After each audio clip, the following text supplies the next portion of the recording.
Si hay un club nacido y criado en Avellaneda, que nunca ha traspasado los límites del barrio, que siempre se ha mantenido dentro de él, ese es el Racing Club, que allá a comienzos del siglo XX comenzó a forjarse a partir del sueño de grupos de muchachos que dieron vida al American Club, a Argentinos Unidos, a Sudamerican Fútbol de Barracas al Sud, porque este actual partido de Avellaneda antes era el partido de Barracas al Sud y a comienzos del siglo XX pasó a ser el partido de Avellaneda, el Excelsior Fútbol Club. Hay muchos nombres de clubes de origen inglés que dieron origen a esta institución justamente.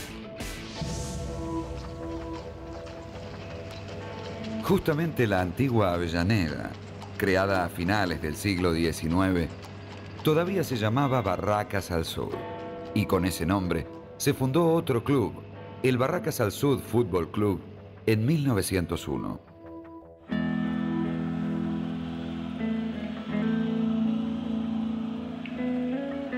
Como siempre, hubo discusiones bien calentitas sobre los colores y para unirse o no con otro club vecino, Colorados Unidos. Finalmente se aprobó la fusión y el nuevo nombre, propuesto por el socio colorado Germán Vidaillac.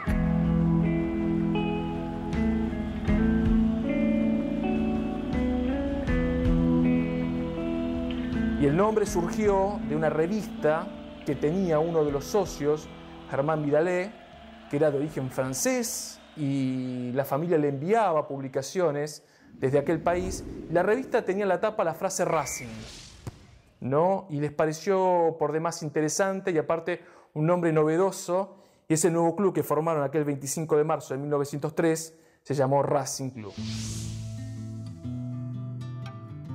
Artola, Werner, Boloque, los hermanos Paz, Soorondo, fueron los primeros apellidos racinguistas, en su mayoría vinculados a las familias más pudientes de la naciente Avellaneda. Eran tiempos de convulsión, con el radicalismo pretendiendo llegar al poder que le negaban tercamente los conservadores y donde todavía no había elecciones libres. Esos ilustres decidieron usar una simple camiseta blanca, algo que no duró mucho, porque durante 1904 eligieron una curiosa camiseta celeste y rosa a cuadros a propuesta de Alejandro Carbone. Tenemos que nombrar los Barceló. Tenemos que remontarnos al viejo conservadorismo de principio del siglo, ¿no? Bueno, Barceló, que era gobernador de la provincia de Buenos Aires, y eran ultraconservadores. Y ahí hay metidos dos hermanos Barceló, están metidos en Racing, con toda esta gente, con estos pioneros, con estos precursores, ¿no? Están metidos los Barceló. Por eso Racing siempre constituyó un poco la clase alta de Avellaneda. Racing va a tener su local en la avenida Mitre gracias a la gestión de los políticos de la época. Racing va a tener sus terrenos, ¿no?, donde actualmente está el estadio, también gracias a la gestión del Partido Conservador de la época. Y los actos proselitistas del Partido Conservador, tanto en la elección de 1912 como en la elección de 1916, y se va a profundizar luego en la década del 20 y del 30, van a tener lugar en la sede de Racing, ¿no? Así que lo que son aquellos años de tránsito del Racing Club con el Partido Conservador van casi de la mano. En 1908 se alejaron varios de los socios fundadores, enojados por la vinculación política conservadora de algunos dirigentes, y eligieron irse para Independiente, el nuevo vecino. Pero el fútbol siguió adelante y Racing llegó a la primera división amateur en 1911, consiguiendo una resonante victoria sobre el multicampeón Alumni por 3-1. Justamente, Alumni le pasó la posta del éxito al nuevo equipo, que arrasó a sus rivales y se quedó con todos los campeonatos entre 1913 y 1919. Fueron 7 títulos consecutivos, con campañas excepcionales y un grupo formidable de jugadores como los hermanos Perinetti, el goleador Francisco Olazar, Oaco y Marco Vecchio. Ya por ese entonces, Racing lucía la camiseta celeste y blanca a rayas, que fue elegida por los socios en 1910 y que se pudo usar luego de pedirle permiso a Argentino de Quilmes, dueño de la original. Y también en esos años llegaron la popularidad y el apodo de la Academia, porque era ganar, golear y gustar. En serio. A partir de 1913, a partir del primer campeonato de Racing, dejamos los Wilson, dejamos los Brown, dejamos los Forrester para que aparezcan los Castañola, los Solazar, los Betular, los Zabaleta, los Perinetti, para que dejen, o sea, hay un cambio paradigmático por el cual el fútbol deja de ser el deporte de los ingleses para que pase a ser el deporte de los hijos de los inmigrantes, para que pase a ser el juego del pueblo. Creo que ese fue el gran logro de Racing. Ese. Más allá de los 7 títulos consecutivos, el logro fue la nacionalización del fútbol argentino. La cancha se levantó en el cruce de Alsina y Colón, después de un par de terrenos que fueron usados como campo de juego del otro lado de la avenida Mitre. Ya antes de 1910, el lugar histórico empezó a ser el hogar de todos los racinguistas. Después de los 7 campeonatos, Racing repitió en 1921 y 1925. 6 años más tarde, participó de la creación del profesionalismo, pero no tuvo suerte en la pelea por el título. El 25 Racing realmente era poco menos que brillante. Era grande entre los grandes. Esto no solo la Academia, no solo porque jugaba un fútbol, pero es grande entre los grandes. Pero también tenía facetas líricas, realmente ideales, ¿no? Un poco fantasiosas, un poco mágicas, ¿no? Porque bueno, el fútbol no era materialista, no era un fútbol exitista y menos resultadista como el de hoy. Pero de todas maneras, la Academia era jugar muy bien y si se podía, se ganaba. Generalmente se ganaba, pero si se podía, se ganaba. Porque el acento estaba puesto sobre el lirismo futbolístico y técnico. Pero eso lo iba a pagar después, históricamente hablando. Lo iba a pagar en el profesionalismo que se instaura en 1931. Guaitacito, Evaristo Barrera, el máximo goleador de la historia de Racing, Scopelli y el Chueco García. Esa delantera, por ejemplo, en 1938 va a marcar 24 goles en 3 partidos consecutivos. Le va a ganar 8-1 a Platense, 8-2 Estudiantes en La Plata y 8-1 a Lanús. Igualmente Racing fallaba en defensa. Eran equipos completamente descompensados. El Chueco García, que era un tipo que tenía muchísimo humor cuando jugaba, en aquellos años en los cuales Racing ganaba por 8 goles, pero a la otra fecha tal vez perdía 3-2 contra Tigre, ¿no? Cuando había un córner en contra de Racing, gritaba: marquen a los nuestros, marquen a los nuestros, ¿no? Una cosa realmente increíble. Y marcaba, evidentemente, que Racing no fue campeón en la década del 30 ninguna vez, justamente por eso, ¿no? Porque eran equipos, se armaban equipos completamente desbalanceados. Hasta que llega la última parte de los años 40. Con el ingreso del peronismo al poder, Racing comienza a fortalecerse a partir de la injerencia del ministro de Hacienda, Ramón Cereijo. Se inicia la construcción del nuevo estadio y las compras masivas de buenos futbolistas. Se arma el embrión del tricampeón. Estoy hablando del año 47, en que empiezo a interesarme en el fútbol. Y después empieza un momento glorioso, el primer triple campeonato. Pero previo a eso, la inducción, que como a muchos chicos se les realiza para que se hagan hinchas de un club determinado, la hizo en ese caso un primo mío mayor, muy tanguero, ¿no? En mi casa, fútbol o tango era parte de un imaginario no solamente lejanísimo, sino desdeñable. Por lo tanto, parte de la previsible rebelión juvenil que en mí se apoderó consistió en hacerme tanguero y futbolero.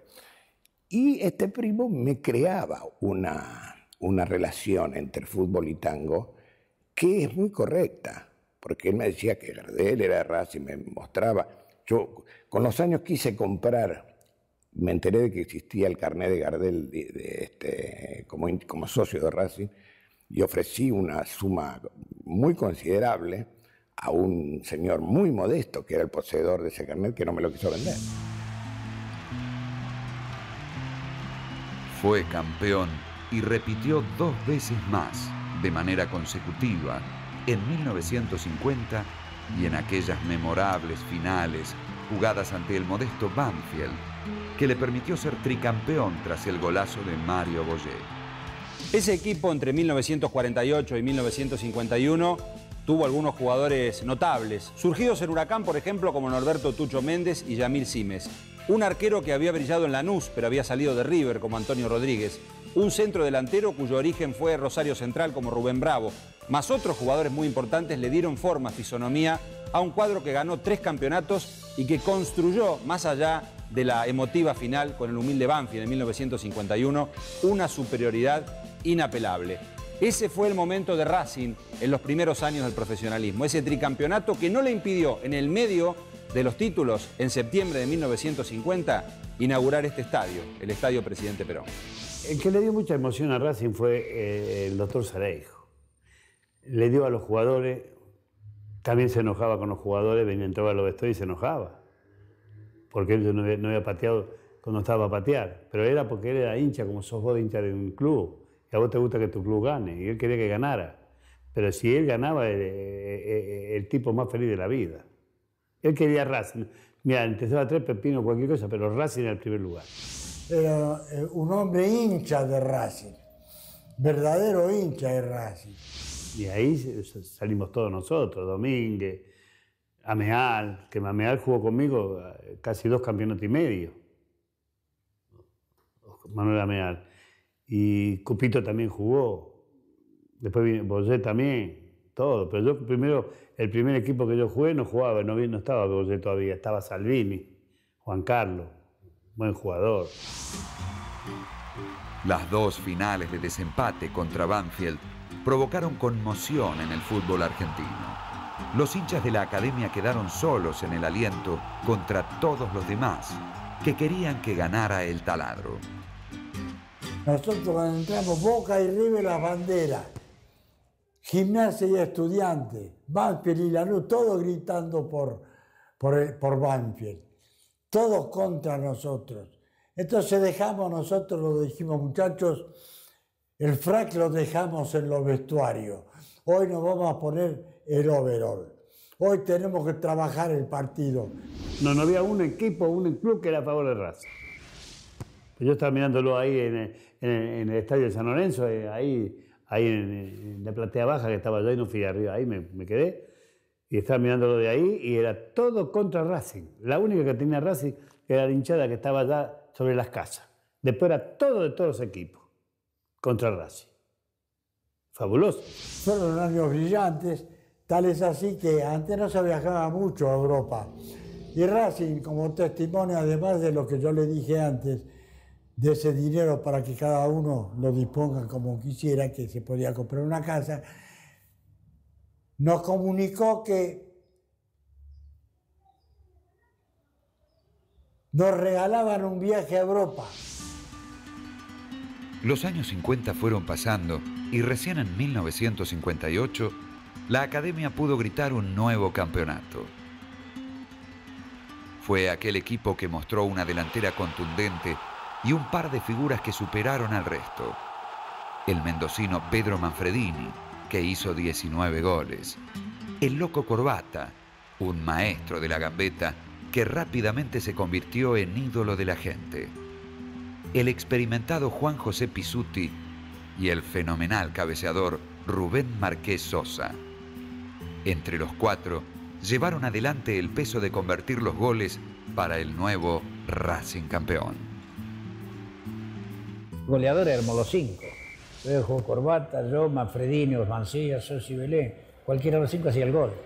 No como ahora tener que esperar que el goleador lo haga y si no hace goleador no tarda, no sé. Es decir, vos marcás un goleador hoy en un equipo y no pasa nada. En cambio nosotros éramos 5 que hacíamos goles. Entonces ya es más difícil la defensa contraria marcarte. Igual que el equipo anterior que tuvo Racing, Poyet, Méndez, Bravo, Simi, Cese, eran todos goleadores también.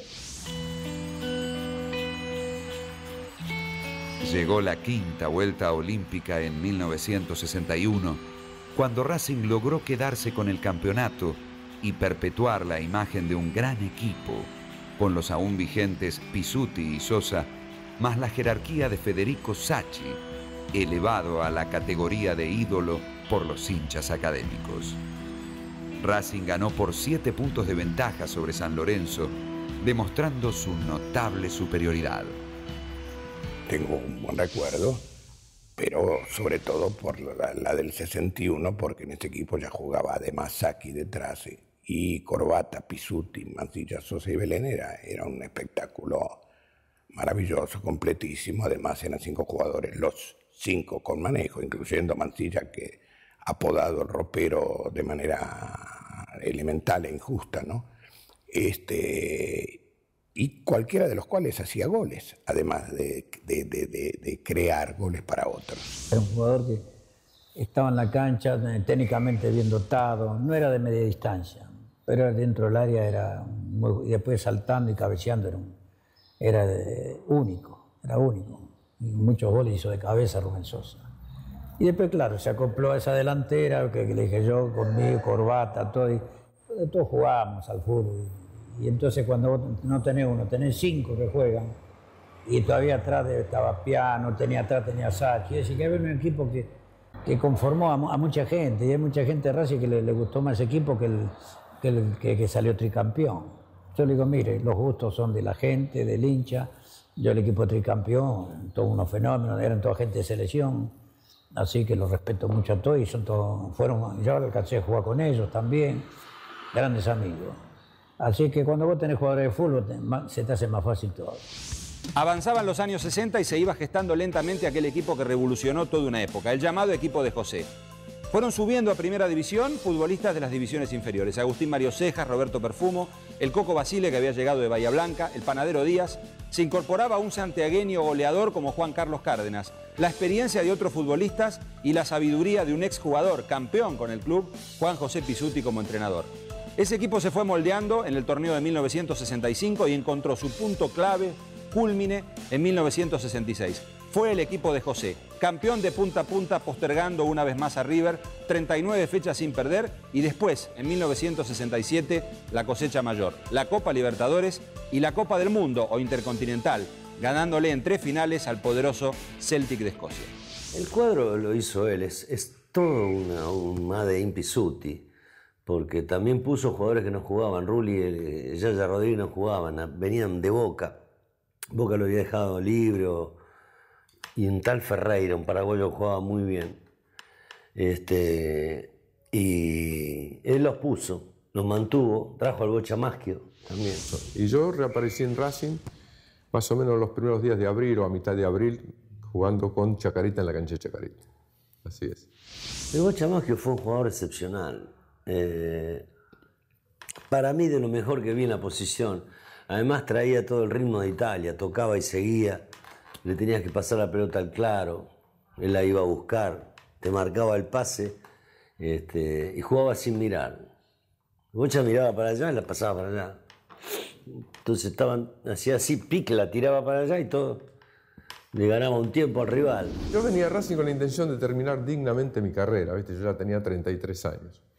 Y digo, bueno, quiero jugar bien en Racing, de retirarme 1 año, 2 años, retirarme bien. Y nunca me imaginé que Racing podía conseguir lo que consiguió, porque la verdad yo no conocía a los muchachos, yo estaba alejado del fútbol hacía 9 años, así que no tenía mucha idea de cómo estaban. Después me enteré que venían invictos de 14 o 15 partidos o más. El plantel nuestro en realidad era muy indisciplinado, llegaban tarde, llamaba una mina por teléfono de Tita, salíamos del entrenamiento y íbamos a atenderla, ¿viste? Se hacían los lesionados, no iban a entrenar, era una manga de hijo de lo peor.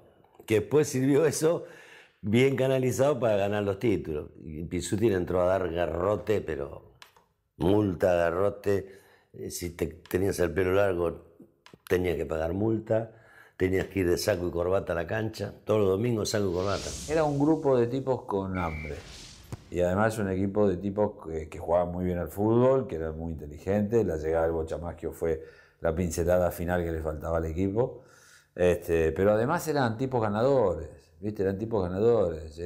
Vivir con ellos fue aprender los caminos del fútbol. Yo siempre digo, entre ellos el Coco Basile, que es mi amigo. El Coco me enseñaba cosas que pasaban adentro de la cancha, cómo te tenías que mover, qué cosas tenías que hacer. Pero yo era muy respetuoso. El Bocha Maggio me llevaba muchas veces. Yo vivía en San Isidro, el Bocha vivía en Acasuso. Yo no le pedía que me trajera ni me llevara. Y de pronto estábamos ahí terminando el entrenamiento y decía, aquí que te llevo, ¿no? Bueno, y yo venía en el auto y no lo tuteaba. No sabía si decirle de usted, ¿qué haces? Porque, viste, en esa época era todo diferente. Yo me cambiaba con ellos, pero venía uno y decía, pibe, andá a buscarme las vendas. Y yo iba a buscar las vendas. Y no era esta historia que pedirle a otro, ¿viste? No, vos sabías que era nuevo, que estabas ahí con ellos y que vivías, aprendías. Yo aprendí mucho con ellos, aprendí mucho con Pizzuti. Fue para mí una enseñanza impresionante. Era la época de oro de la academia, de Copa Libertadores jugada en el límite posible, con rivales durísimos en partidos que a veces terminaban mal. Los más difíciles eran los segundos. ¿Por qué? Porque no tienen nada que perder. Entonces son peor, o te provocan, o hacen fútbol, o te ponen el fútbol violento. ¿Viste? Y es difícil calmar a los jugadores, más los que tenía yo, que ¿viste? Había mucho temperamental ahí, Basile, Panadero, Perfumo, Mori, Rulli, eran fuertes para meternos, ¿sí? Martín también. Ese tenía una defensa fuerte, un equipo fuerte pues. El récord invicto de 39 partidos oficiales tardó más de 30 años en ser superado. El equipo de José ganó la Copa Libertadores ante Nacional de Montevideo y se quedó con el primer título intercontinental de un equipo argentino, al ganarle al Celtic escocés con aquel formidable remate del Chango Cárdenas. Fue un equipo único e irrepetible, que ganó una Copa Libertadores extenuante. Racing gana una Copa Libertadores de 23 partidos. Racing no juega una Copa Libertadores como las de ahora. Racing jugó una Copa Libertadores que era una maratón. La cuestión es que esa Copa Libertadores fue terrible, fue una mansadora. Sobre todo porque aquel plantel de José era un plantel muy corto. Y mientras Racing juega esa Copa Libertadores, va a llegar a la final del Metropolitano de 1967, ¿no? Que finalmente va a perder contra el Estudiante de La Plata de Subeldía, ¿no? Pero Racing va a jugar 23 partidos para ganar esa Copa. 23 partidos son hoy 2 Copas Libertadores. La final, el partido acá, el partido en Montevideo, que fue la guerra de Vietnam, y la final en Chile. Creo que fue uno de los mejores partidos que hubo Racing, la final con Nacional. Porque yo había estado jugando en la selección y habíamos perdido 1-0 con la selección de Uruguay. Y Uruguay, como que ese mito ese que ganaban de guapo, yo creo que nosotros le cortamos ese pensamiento, porque ellos habían venido acá 0-0 y allá que nos comían. Llegaron los 3 partidos con el Celtic escocés y el zapatazo inolvidable del Chango Cárdenas. Cárdenas, abierto Maggio a la izquierda. ¡Cárdenas!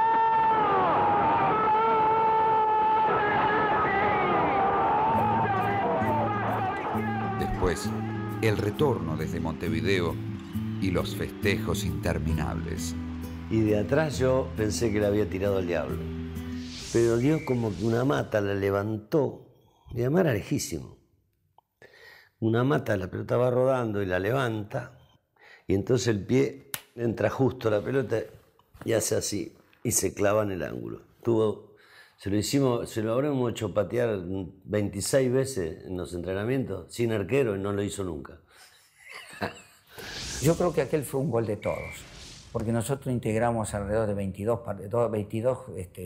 jugadores más cuerpo técnico, y yo siempre digo que fue el gol de todos. Está bien, lo hice yo, pero se pasaron